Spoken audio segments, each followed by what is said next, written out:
Après la cyberattaque de l'hôpital de Corbeil-Essonnes fin août, les pirates informatiques ont donc mis leurs menaces à exécution.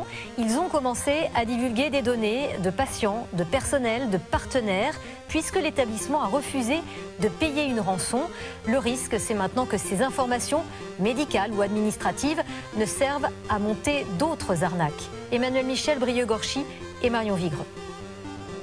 C'est en découvrant ce communiqué que Damien Bancal, spécialiste en cybersécurité, a donné l'alerte. On a clairement le document, le communiqué de presse des pirates qui explique que le 23 septembre 2022 à 9h42, eh bien, ils vont diffuser un certain nombre de fichiers et ils parlent de plus d'1 million de documents volés. Et ce qu'ils ont volé, ce sont des résultats d'examens médicaux, des prises en charge en psychiatrie, des numéros de sécurité sociale, autant de données qui circulent depuis ce vendredi sur le dark web.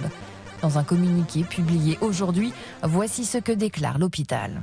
Au regard des premières investigations conduites par les experts mobilisés depuis la divulgation, les données publiées semblent concerner nos usagers, notre personnel ainsi que nos partenaires. Du fait de cette attaque, l'activité de l'hôpital a diminué de près de la moitié, avec 600 lits ouverts au lieu de 1000.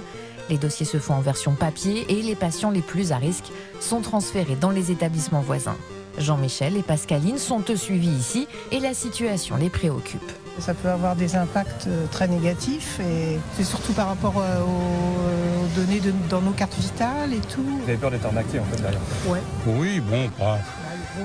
Le gros risque, c'est ça. Et justement, l'établissement va adresser une information individuelle aux patients et membres du personnel, car il pourrait bien être la cible de tentatives d'escroquerie dans les prochains mois. Ces informations-là, malheureusement, d'ici une semaine, 15 jours, on va les trouver tout simplement en tapant une identité dans un moteur de recherche. Et il y a peut-être des choses que les pirates vont se garder dans un coin.